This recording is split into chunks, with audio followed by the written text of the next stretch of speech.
Here we go. Here we go. Here we go. Rolling. Rolling. You ready? Set. Action. You have to meet with Tusk. Why would he talk to me after I backstabbed? That's precisely why he'll talk to you. Well, I can't go to St. Louis. Tusk will come east. Your job is to get in the same room with him. What's the play? Remy Denton, go. Get me Durant in person. I'll set it up. And Doug, let's make sure we're airtight on everything else. No Achilles heel. You know, the biggest problem with TV for me is there's this artificially imposed time limit between commercials. So, I mean, when you edit something, you, of course, want to edit it to its perfection of the intent of the work that you did, without regard to how long it is or how short it is. And this was a good opportunity that there are parameters where it had to be a certain minimum number of minutes, but not exactly, and obviously no commercials. So one could feel like you were making a movie, and particularly in the case that each director shot 2 episodes at one time, it was like shooting an hour-and-a-half movie, albeit faster than maybe a movie.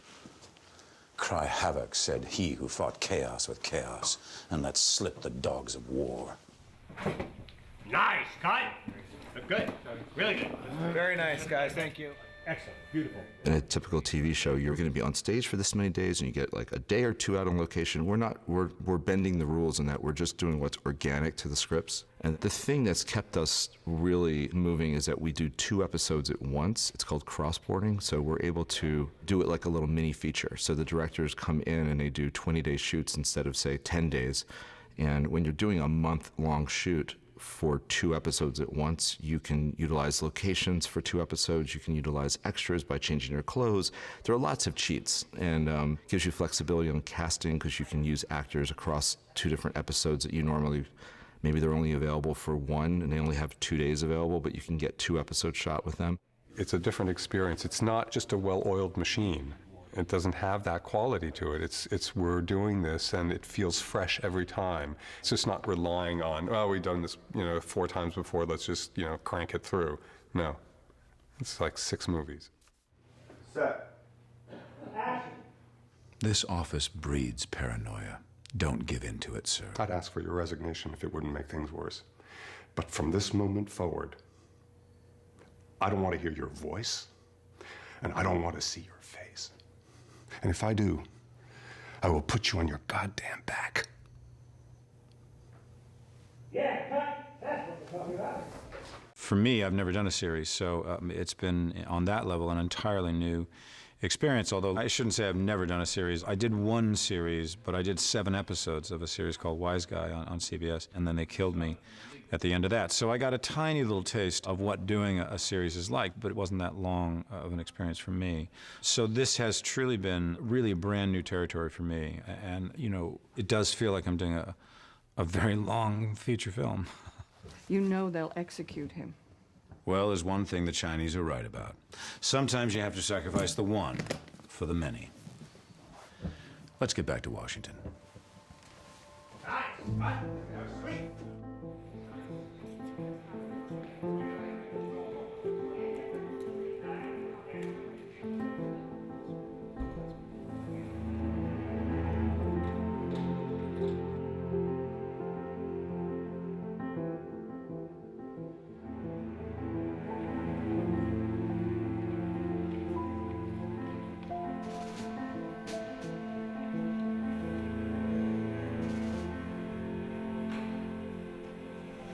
I will do whatever you want. Please, just don't hurt me. What I want is for you to answer my question so I can help you. All you have ever done is fuck up my life. You fucked up the fellowship, you fucked up what I had with Lisa, even when I did what you asked, and your sick fucking visits and reading to you like a fucking child. What is wrong with you? Why can't you just leave me? Why do you have to be such a— Stop! It's a very different way of working. The way a production works is very different. The rhythm is incredibly fast. You don't really get to lock things down before you get started, even though you think you are. In the vicissitudes of production, you may feel you've locked down the season, and then things start to emerge, and you have to scramble and change, and you can't stay ahead of an avalanche. It just is a huge amount of fun, very rewarding, and very difficult. Yeah, cut. Great. That was great. It was terrifying and exhilarating. You know, there are times when we would do a read-through of a scene that wasn't working, and then we go in my office and go, it should be this, this, this, and the actor would go, no, I should say this, and you go, okay, Bo, somehow you got to get to that, because that works great, and somehow you have to keep the impetus of these three characters, and you have to merge these two things, and we got to be shooting this first thing after lunch. And he goes, when he comes back, and God damn it, you hit the floor and you shoot. And that was exciting at the same time that it's, you know, it makes you piss blood. Set. And action. Garrett is a junk bond quickly depreciating, whereas I can end the conflict with China and keep you in the black. You can't promise better relations with China. I wrecked them, I can repair them. Now let's work together as we always intended to do. There is, particularly in Spacey's character, a kind of very wry knowingness about the foibles of people and how they can be manipulated. So he really, for me, is a way into the story that's very sophisticated, very knowing. But then when he himself gets tripped up, it becomes really compelling to me that our narrator is kind of getting sucked into the very system that he's been apart from and commenting on. I'm going to tighten this up. So I think we'll start with fully support the president, and we'll stand by him no matter what comes his way. Put that in, put it out, then get me Isla Sayad. Then you'll shift focus to Stamper, and you'll say, now as for Remy, let's let him wither on the vine a little longer. There'll be a time and place to use him, but not now. But have his better half come by the house tomorrow. Raymond, no Jackie. That'll be the scene. So we lose entirely. I strongly condemn the Republican motion to impeach, shift toward the positive. That whole line is gone. Yeah, and I'll type this up so that we have it clean. And Seth, get me... No, so that's all the Seth. So put that in. All the Seth.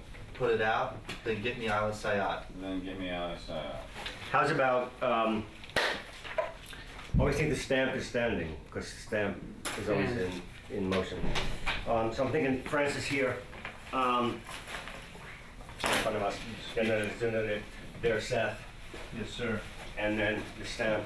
This is what you're talking about, the statement that's going to go out. Yes, sir. There'll be time and place to use him, but not now. Have his better half come by the house tomorrow. Raymond? No, Jackie, you puss face. What kind of salad did he ask for? Salad, right? It was a salad. A salad? Yeah, like an allied salad. I.E. salad. Does that seem like I'd be on the move? Yeah, definitely at the end. I think you're en route. Back to your own office. Getting up and then turning your It just felt like put that in and put that out was a definitive. Put that in and put that out. And give me a side salad. Yeah, with some cheese. And as for Remy, let him wither on the vine a little bit longer. There'll be a time and a place to use him, and but not now. Have his better half come by the house tomorrow. Right. Jackie. All right, dude.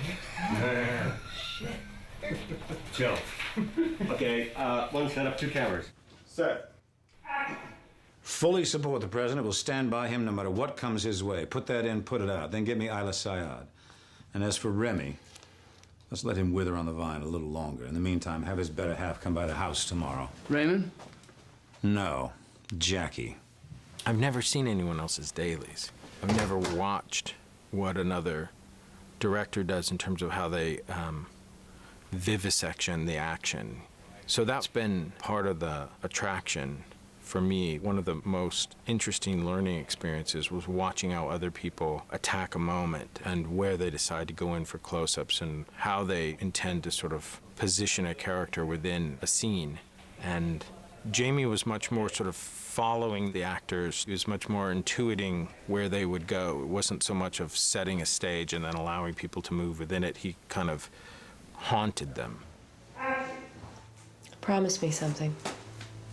Anything. I can't live alone in this house. I'm not going anywhere. You say that, but this could all turn back on us in a heartbeat. When we talked about it more than a year ago, the entire series was going to be handheld with no dollies or tripods anywhere to be found. And what we wound up doing is a show where there's no handheld and everything is kind of locked down in a kind of nouveau classical kind of approach to it. The mise-en-scène of it all is about characters moving in space and their relationship to each other within a relatively wide shot, which eschews the current trend on television that I see of very rapidly cut handheld stuff with constantly shaking camera. Set.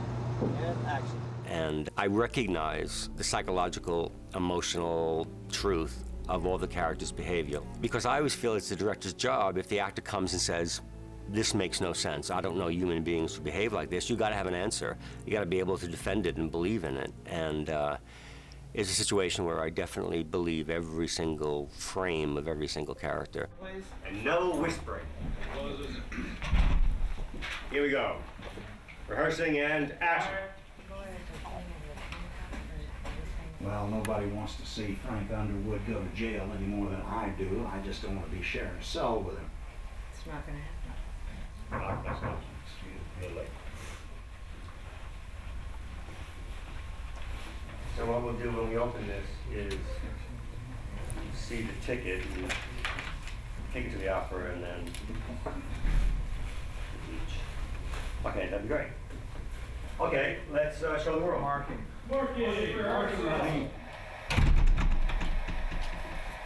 I guess the thing would be that you'd open it back here out to her on site.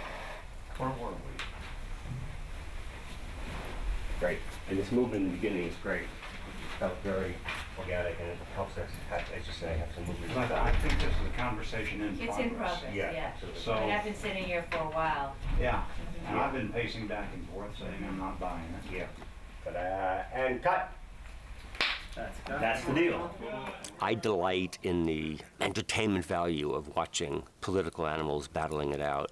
And it's not tied to any current political conversation that's going on, other than the fact that it's a dog-eat-dog world and people will attack each other to gain advantage.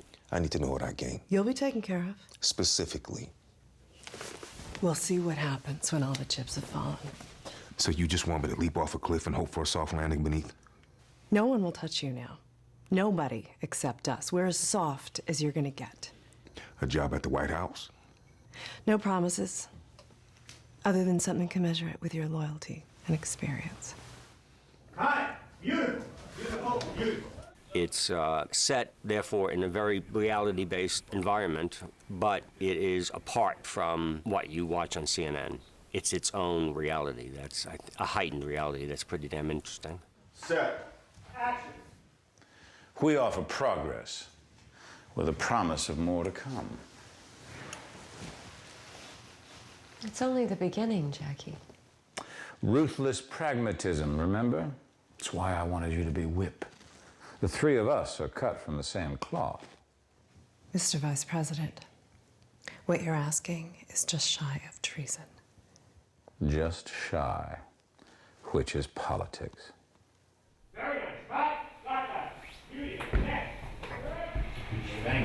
We're going to do the direct address narration, the whole thing while. Right. So then we'll just then cut in after you take the typewriter out. Then at that moment in the voiceover, we need a direct address to us for, I hope it does not fail me now. So you don't want to see me in the action of typing until you do that first direct address.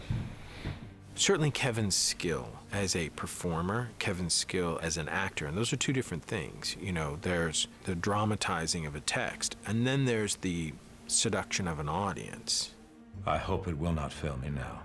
Two different things. Certainly his skill set in both of those things is unparalleled. There's another aspect to Kevin that I think is, he's led a company.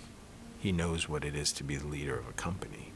And having him as a producer as well as the kind of tentpole of this group, you know, he's much more like a co-director in a lot of ways because he's got to break the ice. You know, sometimes you got to kind of forge ahead and crush through. And there are other times when you need to get everybody to bring their game up. You need everybody to, you know, you're shooting at 4 o'clock in the morning and it's the last 2 scenes of the last 2 episodes of the, you know, you need, people are wasted.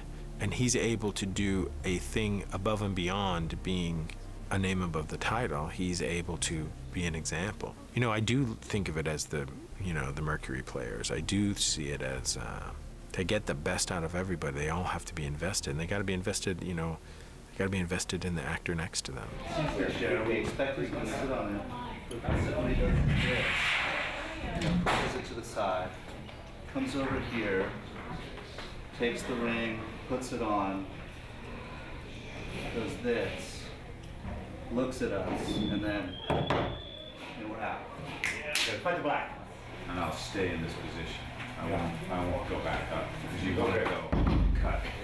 Because I think what's great is that there's absolute stillness until the ring action starts, because that to me feels like that's the next stage. Yep.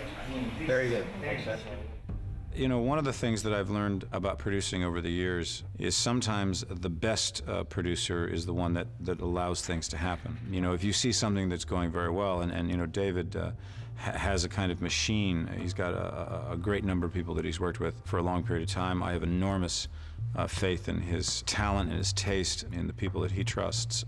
So for me, I'll raise my hand when I have a concern, or I think maybe there's another way of looking at something. And that's been particularly true in terms of the writing and how open Bo has been. And, you know, Bo and I are always sort of challenging each other about what meaning is, and does this line or the way in which this scene is working, does it say what we want it to say? It's been the kind of collaboration that you want experiences to be, where there's no bullshit and there's no tension, and it's not about egos, but it's just about all of us believing in what this show can be and wanting it to be its best.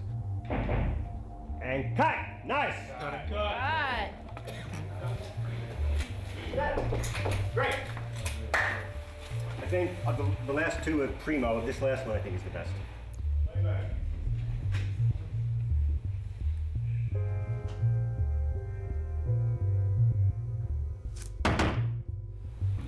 Yeah. I love it. Perfect.